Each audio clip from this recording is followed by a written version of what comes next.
तो जो लोन उन्होंने राजगृह के लिए लिया, चाहे किताबों जो खरीदे वो लोन, चाहे सरकार से लिया, आखिर उस लोन का हुआ क्या? किसने चुकाया? जो किताब खरीदते थे बुक शॉप, उनका भी कर्जा रह गया था। अब ये तो शोध का विषय है और मैं भी पड़ताल करने की कोशिश कर रहा हूँ कि जब वो कर्जदार, उनका परिनिर्वाण हुआ, जब कर्जदार थे तो कर्ज किसका था? उस कर्ज का क्या हुआ? 1946 में सरदार जोगिंदर सिंह से 6 लाख रुपए लोन लिए थे। सरदार जोगिंदर सिंह कौन थे?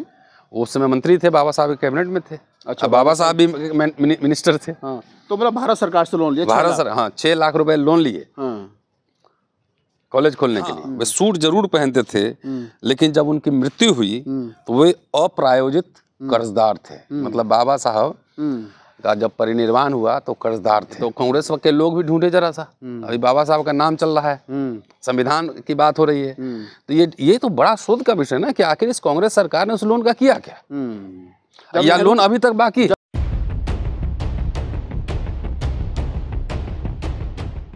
बाबा साहब डॉक्टर अम्बेडकर की जयंती 14 अप्रैल को आने वाली है, यानी कि हम जनवरी में बात कर रहे हैं और अप्रैल के प्रोग्रामों की शुरुआत कहीं ना कहीं देश भर में होने लगी है। कुछ लोग पैसा इकट्ठा कर रहे हैं, तो कुछ संगठन जो है वो कहीं ना कहीं मेहमानों को आमंत्रित कर रहे हैं। अप्रैल का महीना कहने को तो पूरा बुकिंग शुरू हो गया है। हाँ, बुकिंग शुरू हो गया। और अप्रैल का जो महीना है वो कहीं ना कहीं जयंतियों का महीना है। 5 अप्रैल को बाबू जगजीवन जी की जयंती, 11 अप्रैल को फूले जयंती और फिर 14 अप्रैल को अम्बेडकर जयंती। एक सवाल निकल करके आता है कि मुल्क भर में जो करोड़ों करोड़ रुपए बाबा साहब की जयंती पर खर्च किया जाता है, आखिरकार इसका फ़ायदा क्या है? दूसरी तरफ बाबा साहब डॉक्टर अम्बेडकर पूरी जिंदगी बेहतर शिक्षा पाने और बेहतर शिक्षा देने के लिए हमेशा देश भर में संघर्षरत रहे। उन्होंने बहुत सारे शिक्षा संस्थान खोले, बहुत सारा लोन लिया, बहुत सारा पैसा इकट्ठा किया अपने दोस्तों से और अपने साथियों से। कहाँ गया वो पैसा? कौन से शिक्षा संस्थान किस हाल में हैं? यही आज की चर्चा का विषय। और मेरे साथ प्रोफेसर रतन लाल हैं और आप देख रहे हैं अम्बेडकर नामा और बोल 85 की ये साझा पेशकश। सर, सवाल यही निकल करके आता है कि बाबा साहब की जयंती आ रही है और आप भी बहुत सारे प्रोग्रामों में आमंत्रित हो गए होंगे स्पीच के लिए। मैं भी कई प्रोग्रामों में जा रहा हूँ। तो हम लोग के नाम पे पैसा भी इकट्ठा होता है। आपके नाम पे पैसा भी इकट्ठा हो रहा है, आपके नाम पे भी, हमारे नाम पे भी इकट्ठा हो रहा है। कि तो क्या जयंती इतनी महत्वपूर्ण है या जो बाबा साहब डॉक्टर अम्बेडकर का सपना था वो ज़्यादा महत्वपूर्ण है? देखिए, खाली भारत में नहीं, दुनिया भर में जितने पैसे खर्च होते हैं ना अम्बेडकर जयंती मनाने में, उतना पैसा अगर हर साल इकट्ठा कर दिया जाए तो एक कोलंबिया यूनिवर्सिटी या एक ऑक्सफोर्ड यूनिवर्सिटी खोला जा सकता है। और बाबा साहब के जो अनुयायी हैं बच्चे, उसको मतलब विश्व के उच्चतम शिक्षा दिया जा सकता है। लेकिन अम्बेडकर जयंती को लोगों ने फेस्टिवल बनाया है और फेस्टिवल में अरबों करोड़ नहीं, अरबों रुपए, कई सौ करोड़ रुपए खर्च होते हैं। अरबों रुपए खर्च होते हैं, मैं कहता हूँ।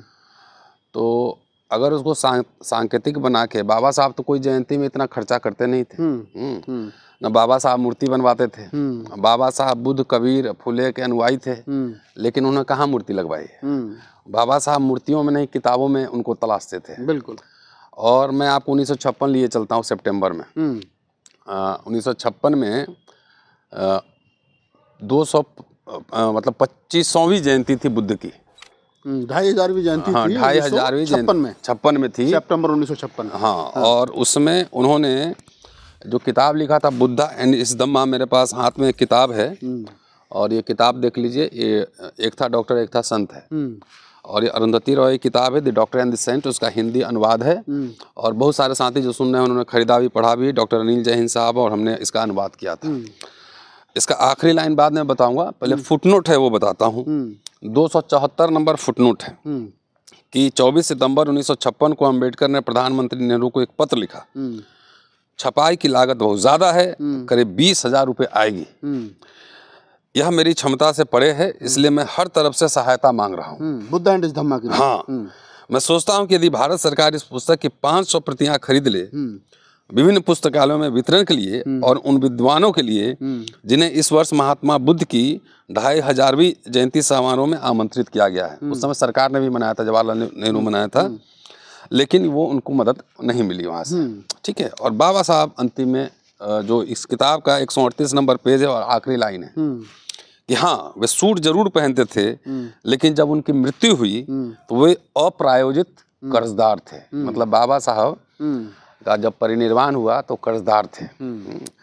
तो बाबा साहब पैसे किस लिए मांग रहे थे? बुद्ध जयंती पर बुद्ध की मूर्ति लगाने के लिए, फेस्टिवल करने के लिए, कि बुद्धा एंड हिज धम्मा किताब छापने के लिए पैसा इकट्ठा कर रहे थे। और वो किताब उनके जीवन काल में नहीं छपी, उनके परिनिर्वाण के बाद छपी। और ये बात मैं आज कह रहा हूँ तो जो भी अम्बेडकराइट अपने आप को कहते हैं, आजकल तो उनके मुंह से, बहुत सारे लोगों के मुंह से अपशब्द निकलता है, लेकिन पढ़ते नहीं है वो। बिल्कुल। अब बाबा साहब के इतिहास में जाइए। बाबा साहब को बड़ौदा महाराज ने स्पॉन्सर किया, शर्त पे कि आप आएंगे तो हमारे यहाँ काम करेंगे। नौकरी करने गए, सबको पता है कि वहाँ से पानी भी नहीं देता था और घर भी नहीं मिला, तो वहाँ से निकल गए। उसके बाद उनके फाइनेंस मिनिस्टर कोई ब्राह्मण थे, बार बार उनको चिट्ठी लिखते थे कि पैसा वापस कीजिए, कानूनी कार्रवाई करेंगे। तो बाबा साहब को एक चिट्ठी इतना धमकाया उन्होंने कि इस झगड़े में काहे के लिए गायकवाड़ साहब को बदनाम करोगे, ठीक है। तो उन्होंने धमकाया। उसके बाद गायकवाड़ ने कभी उनसे पैसा मांगा नहीं।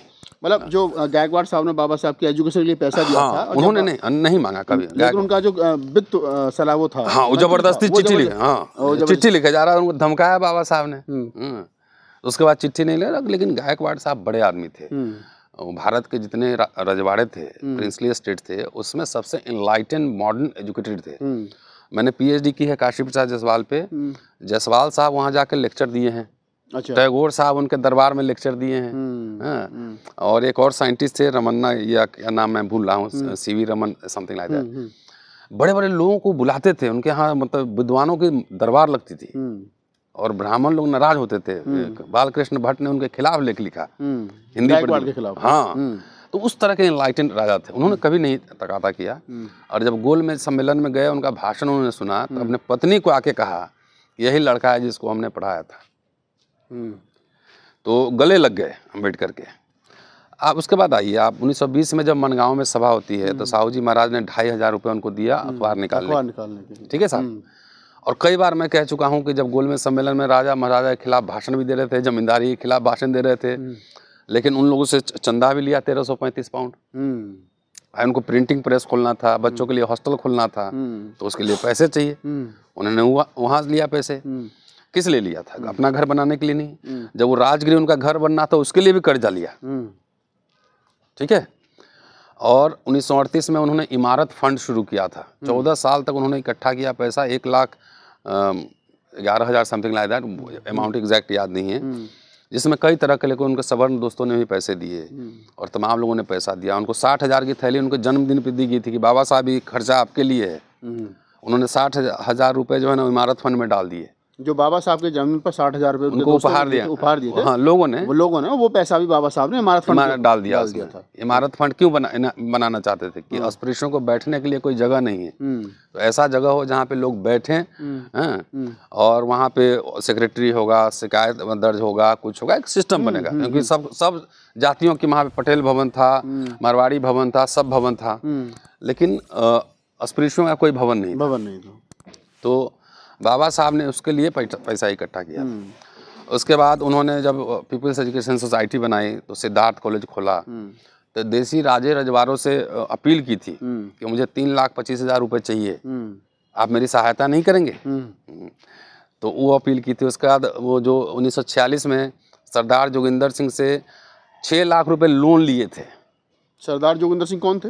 उस समय मंत्री थे, बाबा साहब के कैबिनेट में थे। अच्छा, बाबा साहब भी मिनिस्टर थे। हाँ, तो मतलब भारत सरकार से लोन लिया? भारत सरकार, हाँ, 6 लाख रुपए लोन लिए कॉलेज खोलने के लिए। तो बाबा साहब ये कर्ज लेते थे, अनुदान लेते थे, वो किस लिए लेते थे? किताब छापने के लिए, भवन बनाने के लिए, भवन अपना नहीं, सार्वजनिक भवन, पत्रिका निकालने के लिए, पुस्तकालय बनाने इसके लिए बनाने के लिए, इसके लिए निकाल लेते थे ना पैसे। क्या बाबा साहब के अनुयायियों को ये बात पता है? और जब अरुंधति रॉय आखिरी लाइन लिखती हैं कि सूट जरूर पहनते थे, अप्रायोजित कर्जदार थे, उनका जो किताब खरीदते थे बुक शॉप, उनका भी कर्जा रह गया था। अब ये तो शोध का विषय है और मैं भी पड़ताल करने की कोशिश कर रहा हूँ कि जब वो कर्जदार, उनका परिनिर्वाण हुआ, जब कर्जदार थे, तो कर्ज किसका था? उस कर्ज का क्या हुआ? भाई सरकारी कर्जा था, तो आज़ादी के बाद तो कैबिनेट में भी रहे नेहरू के, इंटरिम गवर्नमेंट में, और बाद में राज्यसभा में भी रहे। तो सरकारी लोन तो लोन कंटिन्यू कर गया होगा ना। तो जो लोन उन्होंने राजगृह के लिए लिया, चाहे किताबों को जो खरीदे वो लोन, चाहे सरकार से लिया, आखिर उस लोन का हुआ क्या, किसने चुकाया? ये बड़ा सवाल है कि बाबा साहब डॉक्टर अम्बेडकर ने जो 6 लाख रुपए भारत सरकार से लोन लिया था और बाबा साहब उसको बिना दिए और मैं पड़ताल करके रहूंगा। हाँ, कि आखिर आप भी पड़ताल करिए कि आखिरकार लोग कहते हैं कि बाबा साहब को भारत रत्न उसने नहीं दिया, जगजीवन बाबू को पीएम नहीं बनाया, बाबा साहब को कुछ बिना जाने समझे हुए। अरे पीएम बनने का एक प्रोसीजर होता है ना, नहीं बनाया। तो ये सवाल पूछे कि बाबा साहब ने जो कर्ज लिया वो क्या हुआ, कर्ज किसने चुकाया? और नहीं चुकाया तो कर्ज का भी ब्याज कितना हो गया होगा? बिल्कुल 56 से और अब तक कितना ब्याज हो गया होगा 6 लाख का, और उस पैसे का क्या? खैर वो ब्याज जो है ना, ब्याज मुक्त लोन था वो। अच्छा, ब्याज मुक्त लोन था। हाँ, तो किस्त कुछ चुका, लेकिन वो पूरा नहीं चुक पाया जहाँ तक मेरी समझ है। तो मैं इसकी पड़ताल कर रहा हूँ कि आखिर भारत सरकार ने उस लोन के लिए इनको कोई नोटिस दिया, उनके परिवार से कोई रिकवरी की, कुछ जब्त किया या लोन वेव ऑफ किया। ये तो कांग्रेस के लोग भी ढूंढे जरा सा। अभी बाबा साहब का नाम चल रहा है, संविधान की बात हो रही है, तो ये तो बड़ा शोध का विषय ना कि आखिर इस कांग्रेस सरकार ने उस लोन का किया क्या, या लोन अभी तक बाकी? जब नेहरू और अम्बेडकर में नहीं बनती थी तो बदले की भावना भी हो सकती है। हाँ, हो सकती है। तो क्या किया उन्होंने? कोई नोटिस जारी किया, कोई रिकवरी किया, मकान कोई गिरवी रखा, कुछ तो किया होगा। जैसे बैंक वाले बाइक का लोन नहीं दिया, बाइक उठा के ले जाता है। तो ये तो बड़ा एक पड़ताल का विषय है। चलिए, तो हम इस बातचीत को कंप्लीट कर रहे हैं और इसका एक दूसरा एपिसोड आप बिल्कुल देखना ना भूलें। और जैसा डॉक्टर साहब ने कहा है कि मैं भी पड़ताल कर रहा हूँ और आप भी पड़ताल करिए कि 6 लाख रुपए लोन जो भारत सरकार से बाबा साहब डॉक्टर, मैं इतिहास का छात्र हूँ, मैं कवर खोद देता हूँ, समझ गए? तो 6 लाख रुपए जो लोन लिया गया था उसका क्या हुआ? क्या सरकार ने माफ़ किया, या फिर जैसा मैंने कहा कि अम्बेडकर और नेहरू में आपसी मतभेद थे, तो क्या नेहरू ने बाबा साहब के जाने के बाद, अच्छे दोस्त भी थे, लेकिन कई संगठनों के अनुसार बाबा साहब और नेहरू में मतभेद थे, तो क्या मतभेद तो रहेंगे ना? क्यों नहीं रहेंगे? दो पॉलिटिकल पार्टी के लोग हैं तो मतभेद तो रहेंगे, लेकिन मतभेद होने के बावजूद आप अच्छे दोस्त नहीं हो सकते हैं? बिल्कुल हो सकते हैं। रोज थोड़े हैं कि बाबू जगजीवन राम, अम्बेडकर और नेहरू मिलते थे तो रोज झगड़ा ही करते थे। कुछ अच्छी बात भी करते होंगे। बाबा साहब का परिनिर्वाण हुआ तो बाबू जगजीवन राम ने जहाज का इंतजाम किया ना यहाँ से भेजने के लिए। बिल्कुल बिल्कुल।